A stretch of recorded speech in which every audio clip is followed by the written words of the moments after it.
ನಮಸ್ಕಾರ. ಬಡ ಜನರ ಉದ್ಧಾರದ ಗ್ಯಾರಂಟಿಯ ಮಂತ್ರ ಜಪಿಸುತ್ತಾ ಅಧಿಕಾರಕ್ಕೆ ಬಂದ ಕಾಂಗ್ರೆಸ್ ಸರ್ಕಾರ ರಾಜ್ಯದ ಅಭಿವೃದ್ಧಿಗಾಗಿ ಪಣ ತೊಟ್ಟು ನಿಂತಿದೆ. ಕರ್ನಾಟಕವನ್ನ ಮತ್ತಷ್ಟು ಸಮೃದ್ಧಿಗೊಳಿಸೋದಕ್ಕೆ ವಿದೇಶಿ ಬಂಡವಾಳ ಸೆಳೆಯೋದಕ್ಕೆ ಹೊಸ ಹೆಜ್ಜೆ ಇಟ್ಟಿದೆ. ಇದಕ್ಕಾಗಿ ಇನ್ವೆಸ್ಟ್ ಕರ್ನಾಟಕ ಪರಿಕಲ್ಪನೆಯಲ್ಲಿ ಬಂಡವಾಳ ಹೂಡಿಕೆದಾರರನ್ನ ಸೆಳೀತಾ ಇದೆ. ಹೇಗಿರಲಿದೆ ಇನ್ವೆಸ್ಟ್ ಕರ್ನಾಟಕ 2025 ಅನ್ನೋದನ್ನ ನೋಡೋದೇ ಈ ಹೊತ್ತಿನ ವಿಶೇಷ. ಭರಪೂರ ಬಂಡವಾಳ.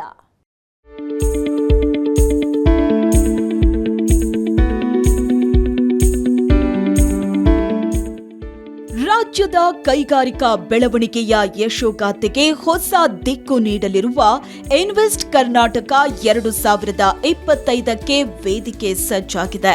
ಪ್ರಗತಿಯ ಮರುಕಲ್ಪನೆಗೆ ಚಾಲನೆ ನೀಡಲು ರಾಜ್ಯ ಸರ್ಕಾರ ಸಿದ್ಧವಾಗಿ ನಿಂತಿದೆ. ಆರ್ಥಿಕ ಬೆಳವಣಿಗೆ ಹಾಗೂ ವ್ಯಾಪಕ ಉದ್ಯೋಗ ಸೃಷ್ಟಿ ಸಾಧ್ಯವಾಗುವ ಮೂಲಕ ಅಭಿವೃದ್ಧಿಯ ಫಲವು ಎಲ್ಲರಿಗೂ ತಲುಪುವಂತಾಗಬೇಕು ಅನ್ನೋ ಸಂಕಲ್ಪವನ್ನ ರಾಜ್ಯ ಸರ್ಕಾರ ಇಟ್ಕೊಂಡಿದೆ.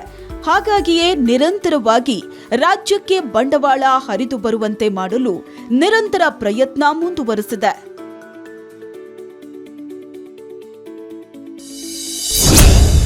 ರಾಜಧಾನಿ ಬೆಂಗಳೂರಿನಲ್ಲಿ ಇನ್ವೆಸ್ಟ್ ಕರ್ನಾಟಕಕ್ಕೆ ಚಾಲನೆ. ಫೆಬ್ರವರಿ 11ರಿಂದ 14ರವರೆಗೆ ಬಂಡವಾಳ ಹೂಡಿಕೆದಾರ ಸಮಾವೇಶ ಯಶಸ್ಸಿಗೆ ಕೈಗಾರಿಕಾ ಸಚಿವ ಎಂಬಿ ಪಾಟೀಲ್ ಪಣ.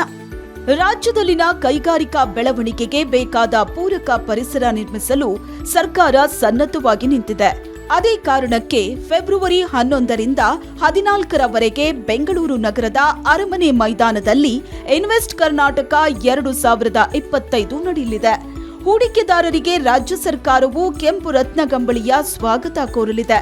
ಈ ಕಾರಣಕ್ಕೆ ಸಮಾವೇಶವನ್ನ ಯಶಸ್ವಿಗೊಳಿಸಲು ಕೈಗಾರಿಕಾ ಸಚಿವ ಎಂಬಿ ಪಾಟೀಲ್ ಅಹರ್ನಿಶಿ ದುಡಿತಿದ್ದಾರೆ. ಏರೋಸ್ಪೇಸ್ ಮತ್ತು ಡಿಫೆನ್ಸ್ ವಲಯದ ಉತ್ಪಾದನೆಯಲ್ಲಿ ನಾವೀನ್ಯತೆಯನ್ನು ಹೆಚ್ಚಿಸುವಲ್ಲಿ ಕರ್ನಾಟಕ ರಾಜ್ಯವು ಪ್ರಮುಖ ಪಾತ್ರ ನಿರ್ವಹಿಸುವುದನ್ನು ತಿಳಿಸಲು ನನಗೆ ಅಪಾರ ಹೆಮ್ಮೆ ಅನಿಸುತ್ತಿದೆ. ಏರೋಸ್ಪೇಸ್ ಕ್ಷೇತ್ರದಲ್ಲಿ ಭಾರತದ ರಫ್ತಿನ ಶೇಕಡ 65ರಷ್ಟು ಕೊಡುಗೆಯನ್ನು ರಾಜ್ಯವು ನೀಡುತ್ತಿದೆ. ಅಷ್ಟೇ ಅಲ್ಲದೆ ದೇಶದಲ್ಲಿ ಏರೋಸ್ಪೇಸ್ ಮತ್ತು ಡಿಫೆನ್ಸ್ ಉದ್ಯಮಗಳ ಶೇಕಡ 40ರಷ್ಟು ಅಗತ್ಯವನ್ನು ಪೂರೈಸುತ್ತಿದ್ದು ಇದು ಗಮನಾರ್ಹವಾಗಿರುತ್ತದೆ. ಸದೃಢ ಮೂಲ ಸೌಲಭ್ಯ, ಕೌಶಲಭರಿತ ಮಾನವ ಸಂಪನ್ಮೂಲ ಹಾಗೂ ಜಾಗತಿಕ ಮಟ್ಟದ ಪಾಲುದಾರಿಕೆಗಳ ನೆರವಿನಿಂದ ಭಾರತದ ಏರೋಸ್ಪೇಸ್ ಕ್ಷೇತ್ರದಲ್ಲಿ ಭವಿಷ್ಯವನ್ನು ರೂಪಿಸುತ್ತಿದೆ. ಇನ್ವೆಸ್ಟ್ ಕರ್ನಾಟಕ 2025 ಜಾಗತಿಕ ಬಂಡವಾಳ ಹೂಡಿಕೆದಾರರ ಸಮಾವೇಶವು ನಮ್ಮ ರಾಜ್ಯವನ್ನು ಏರೋಸ್ಪೇಸ್ ಮತ್ತು ಡಿಫೆನ್ಸ್ ವಲಯದ ಕಂಪನಿಗಳಿಗೆ ಆದ್ಯತೆ ಹೂಡಿಕೆ ಸ್ಥಾನವನ್ನಾಗಿ ಇನ್ನಷ್ಟು ಗಟ್ಟಿಗೊಳಿಸಲು ಸಹಕಾರಿಯಾಗಲಿದೆ. ಬಂಡವಾಳ ಹೂಡಿಕೆಗೆ ಅಗತ್ಯ ಬುನಾದಿ ಹಾಕಿರೋ ಕೈಗಾರಿಕಾ ಸಚಿವ ಎಂಬಿ ಪಾಟೀಲ್ ಅವರು ರಾಜ್ಯವನ್ನ ಬಂಡವಾಳ ಹೂಡಿಕೆಯ ನೆಚ್ಚಿನ ತಾಣವನ್ನಾಗಿಸೋ ಮಹತ್ವಾಕಾಂಕ್ಷೆ ಹೊಂದಿದ್ದಾರೆ. ಅದಕ್ಕಾಗಿಯೇ ಜಾಗತಿಕ ಬಂಡವಾಳ ಹೂಡಿಕೆದಾರರ ಸಮಾವೇಶ ಇನ್ವೆಸ್ಟ್ ಕರ್ನಾಟಕ ಯಶಸ್ಸುಗೊಳಿಸಲು ಪಣ ತೊಟ್ಟಿದ್ದಾರೆ. ವಾಹನಗಳ ತಯಾರಿಕೆಯಲ್ಲಿ ಕರ್ನಾಟಕವು ದೇಶದಲ್ಲಿ 4ನೇ ಸ್ಥಾನದಲ್ಲಿದ್ದು ಭಾರತದಲ್ಲಿನ ಒಟ್ಟು ವಾಹನ ತಯಾರಿಕೆಗೆ ಶೇಕಡ 8.5ರಷ್ಟು ಕೊಡುಗೆ ನೀಡುತ್ತಿದೆ. ಕರ್ನಾಟಕ ರಾಜ್ಯವು ದೇಶದಲ್ಲಿ ಅತಿ ಹೆಚ್ಚು ಎಲೆಕ್ಟ್ರಿಕ್ ವಾಹನಗಳ ಚಾರ್ಜಿಂಗ್ ಕೇಂದ್ರಗಳನ್ನು ಹೊಂದಿದ್ದು ಪ್ರಸ್ತುತ 5,765 ಚಾರ್ಜಿಂಗ್ ಕೇಂದ್ರಗಳನ್ನು ಸಾರ್ವಜನಿಕ ಬಳಕೆಗೆ ಲಭ್ಯ ಇದೆ. ಕರ್ನಾಟಕವು 2017ರಲ್ಲಿಯೇ EV ಪಾಲಿಸಿ ಜಾರಿಗೊಳಿಸಿದ ಮೊದಲ ರಾಜ್ಯವಾಗಿದೆ. ಅಷ್ಟೇ ಅಲ್ಲದೆ ಮುಂಬರುವ ಜಾಗತಿಕ ಬಂಡವಾಳ ಹೂಡಿಕೆ ಸಮಾವೇಶದಲ್ಲಿ ಕ್ಲೀನ್ ಮೊಬಿಲಿಟಿ ನೀತಿಯನ್ನು ಸಹ ನಾವು ಅನಾವರಣ ಮಾಡಲಿದ್ದೇವೆ. ನಮ್ಮ ಪ್ರಗತಿಪರ ನೀತಿಗಳು, ವಿಶ್ವ ದರ್ಜೆಯ ಮೂಲ ಸೌಲಭ್ಯಗಳು ಹಾಗೂ ಕೌಶಲ್ಯಭರಿತ ಮಾನವ ಸಂಪನ್ಮೂಲದ ನೆರವಿನಿಂದ ಕರ್ನಾಟಕವು ಸಾಂಪ್ರದಾಯಿಕ ಮತ್ತು ವಿದ್ಯುತ್ ಚಾಲಿತ ವಾಹನ ವಲಯದಲ್ಲಿ ಬೆಳವಣಿಗೆಯ ಪಥದತ್ತ ಸಾಗುತ್ತಿದೆ. ಇನ್ವೆಸ್ಟ್ ಕರ್ನಾಟಕ 2025 ಜಾಗತಿಕ ಬಂಡವಾಳ ಹೂಡಿಕೆದಾರರ ಸಮಾವೇಶದಲ್ಲಿ ನಮ್ಮೊಂದಿಗೆ ಜೊತೆಗೂಡಿ ವಾಹನ ತಯಾರಿಕೆ ಹಾಗೂ ವಿದ್ಯುತ್ ಚಾಲಿತ ವಾಹನಗಳ ಭವಿಷ್ಯದ ಆವಿಷ್ಕಾರಗಳಲ್ಲಿ ಪ್ರಮುಖ ಶಕ್ತಿಯಾಗಿ ಬೆಳೆಯಲು ಉಜ್ವಲ ಅವಕಾಶಗಳಿವೆ. ಇನ್ವೆಸ್ಟ್ ಕರ್ನಾಟಕ ಸಮಾವೇಶಕ್ಕಾಗಿ ಜಾಗತಿಕ ನಾಯಕರಿಗೆ ಆಹ್ವಾನ. ದೈತ್ಯ ಕಂಪನಿ ಪ್ರತಿನಿಧಿಗಳ ಆಗಮನಕ್ಕೆ ರಾಜ್ಯದ ಕಾತುರ. ಕೈಗಾರಿಕಾ ಸಚಿವ ಎಂಬಿ ಪಾಟೀಲ್ ನೇತೃತ್ವದ ರಾಜ್ಯದ ಉನ್ನತ ಮಟ್ಟದ ನಿಯೋಗ ಅಮೆರಿಕ, ದಾವೋಸ್, ಜಪಾನ್, ದಕ್ಷಿಣ ಕೊರಿಯಾ, ಇಂಗ್ಲೆಂಡ್, ಫ್ರಾನ್ಸ್, ಜರ್ಮನಿ, ನೆದರ್ಲೆಂಡ್ಸ್ಗಳಿಗೆ ಭೇಟಿ ನೀಡಿದೆ. ಜಾಗತಿಕ ಉದ್ಯಮ ದಿಗ್ಗಜರು ಮತ್ತು ಬಹುರಾಷ್ಟ್ರೀಯ ಕಂಪನಿಗಳಿಗೆ ರಾಜ್ಯದಲ್ಲಿನ ಉದ್ಯಮ ಸ್ನೇಹಿ ಅನುಕೂಲತೆಗಳನ್ನ ಸಚಿವ ಎಂಬಿ ಪಾಟೀಲ್ ಪರಿಚಯಿಸಿದ್ದಾರೆ. ಸಮಾವೇಶದಲ್ಲಿ ಭಾಗವಹಿಸುವಂತೆ ಔಪಚಾರಿಕ ಆಹ್ವಾನವನ್ನು ನೀಡಿದ್ದಾರೆ. ಕರ್ನಾಟಕ ರಾಜ್ಯವು 14,000ಕ್ಕೂ ಹೆಚ್ಚು ನೋಂದಾಯಿತ ಸ್ಟಾರ್ಟ್ಅಪ್ಗಳು ಮತ್ತು $100 ಕೋಟಿ ಮೊತ್ತದ ವಹಿವಾಟು ನಡೆಸುವ 45 ಯೂನಿಕಾರ್ನ್ಗಳಿಗೆ ತಾಣವಾಗಿದೆ. ಭಾರತದ ನವೋದ್ಯಮ ರಾಜಧಾನಿ ಎಂಬ ಹೆಮ್ಮೆಗೆ ಪಾತ್ರವಾಗಿರುವ ಬೆಂಗಳೂರು ಜಾಗತಿಕವಾಗಿ 3ನೇ ಸ್ಥಾನದಲ್ಲಿದ್ದು, ಈ ಮೂಲಕ ನಾವೀನ್ಯತೆಯ ಶಕ್ತಿ ಕೇಂದ್ರವಾಗಿ ತನ್ನ ಸ್ಥಾನವನ್ನು ಭದ್ರಪಡಿಸಿಕೊಂಡಿದೆ.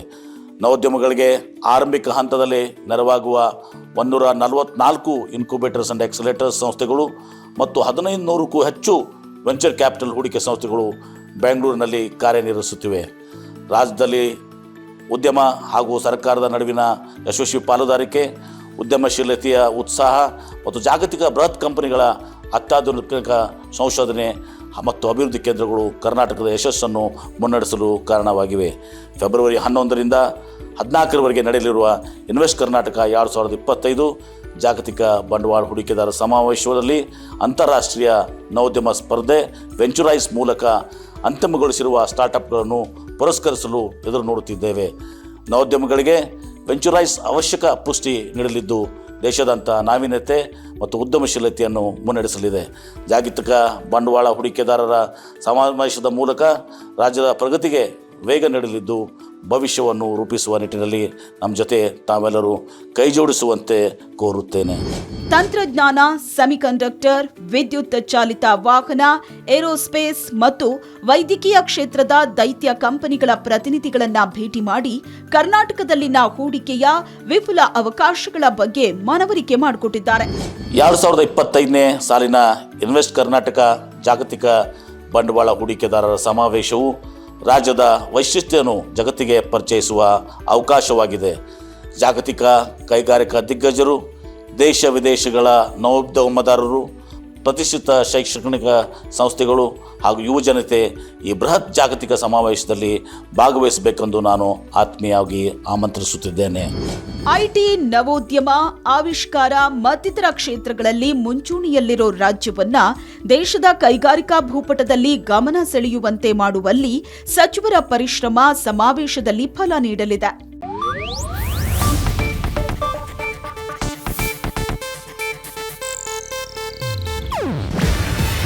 ಇದು ಏಷ್ಯಾನೆಟ್ ನ್ಯೂಸ್ ನೆಟ್ವರ್ಕ್ ಪ್ರಸ್ತುತಿ. ನೀವು ನೋಡ್ತಿದ್ದೀರಾ ಏಷ್ಯಾನೆಟ್ ಸುವರ್ಣ ನ್ಯೂಸ್.